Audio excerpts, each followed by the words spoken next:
नमस्कार, मैं हूं भुवनेश सेंगर और आप देख रहे हैं मुंबई मेट्रो। अब दही हांडी के त्योहार में 14 साल की उम्र से ज्यादा के लड़के लड़कियां ही भाग ले सकेंगे।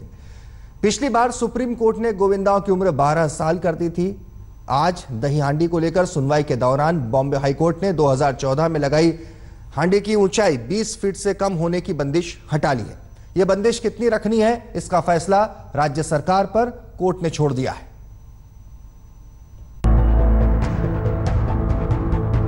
साल 2014 में बॉम्बे हाईकोर्ट ने गोविंदाओं की उम्र कम से कम 18 साल और हांडी की ऊंचाई 20 फीट से ऊंची नहीं रखने का आदेश दिया था, जिसके खिलाफ महाराष्ट्र सरकार सुप्रीम कोर्ट चली गई। सुप्रीम कोर्ट ने गोविंदाओं की उम्र घटाकर 12 साल कर दी थी। इस मुद्दे पर और भी कई याचिकाएं सुप्रीम कोर्ट में दाखिल हुई थी। सुप्रीम कोर्ट ने मामला फिर से बॉम्बे हाईकोर्ट को रेफर कर दिया। सुनवाई के दौरान महाराष्ट्र सरकार ने कोर्ट से गोविंदाओं की उम्र 14 साल करने को कहा, जिस पर कोर्ट तैयार हो गई।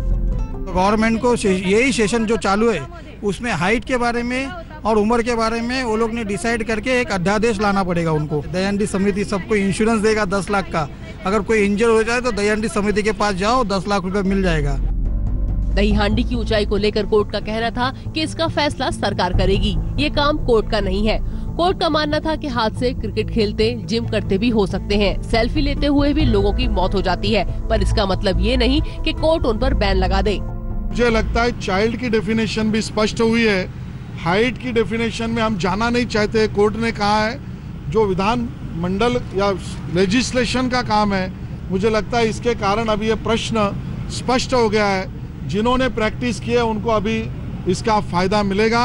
मैं फिर एक बार आयोजकों को विनती करूंगा कि आप इस आयोजन में आगे आए और सेफ्टी मेजर को सामने रखकर इसका ख्याल करके इस गोविंदा को आगे बढ़ाएं। इस मुद्दे पर पीआईएल दाखिल करने वाली स्वाति पाटिल का कहना था कि कोर्ट के 2014 के फैसले के बाद दही हांडी के दौरान होने वाले हादसों में कमी आई है। अगर सरकार ने ऊंचाई बढ़ाई तो वो फिर से कोर्ट का दरवाजा खटखटाएंगे।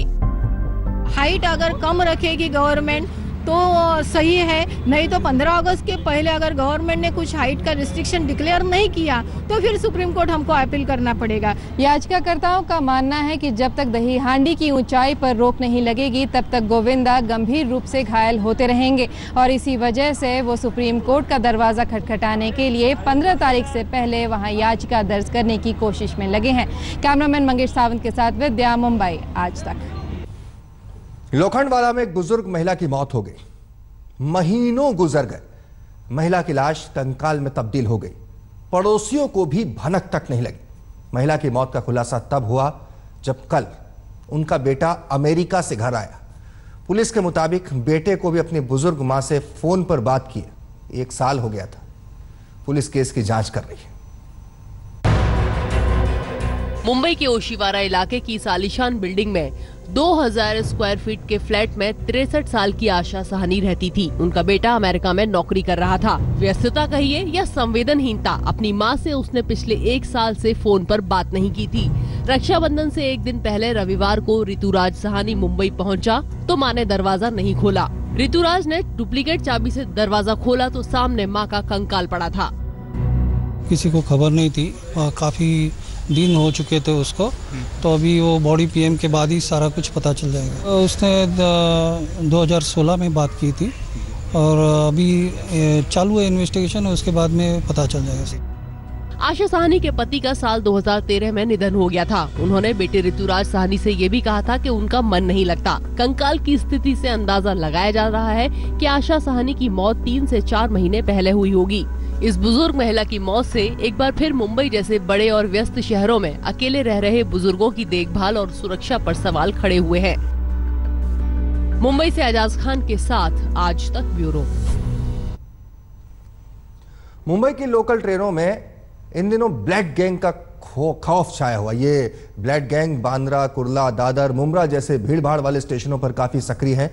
ये लोग लोकल में यात्रियों का मोबाइल या पर्स चुराने की कोशिश करते हैं और पकड़े जाने पर बचने के लिए खुद को भी ब्लेड मारकर घायल कर लेते हैं। सर पोड़ दूंगा। पुलिस के लिए लोकल में चलने वाले ब्लेड गैंग से निपटना मुश्किल हो गया है। ये सीसीटीवी तस्वीर देखिए। पुलिस के मुताबिक कबाड़ी दिख रहा है ये शख्स दरअसल कूड़ा बीनने वाला नहीं है, ये ब्लेड गैंग का सदस्य है। फुटओवर ब्रिज पर सो रहे इन लोगों की आखिरी लोकल छूट गई थी, इसलिए ये सुबह जल्दी ट्रेन पकड़ने के लिए यही लेट गए। इनको सोते देख आरोपी इनकी जेब साफ करने की कोशिश कर रहा था कि सीसीटीवी पर ये दृश्य सीधा पुलिस वालों ने देख लिया और बिना वक्त गंवाए इसे जा पकड़ा। फिर देखिए उल्टा ये पुलिस वालों को ही कैसे धमकी दे रहा है। सर फोड़ दूंगा। इस शख्स को देखिए जिसे पुलिस ने एक जुर्म के आरोप में पकड़ने की कोशिश की तो इसने सीधा अपने गले पर ब्लेड ही जला दिया। गले पर ब्लेड क्यों मारा? सर मैं वो पकड़ा इसके लिए मारा मैंने। सर आपको पकड़ा इसलिए आपने अपने गले पर ब्लेड मार लिया? Yes sir. ब्लेड कहाँ पाया? वहाँ सर लिया था। पास में रखता ब्लेड हमेशा? नहीं। हाँ नहीं। ब्लेड कहाँ पा गया? हाँ ब्लेड कहाँ पा गया? वहाँ पर ही मिली सर मेरे को। अच्छा गिरा हुआ मिला ब्लेड तुझे? हाँ। ब्लेड गिरा हुआ मिला? हाँ तो मैंने जेब में रख लिया था। अच्छा। ब्लेड गैंग के सदस्य एक बार में 1 से 10 ब्लेड साथ लेकर चलते हैं। पुलिस इन्हें ना पकड़ पाए इसके लिए कई तरकीबें आजमाते हैं।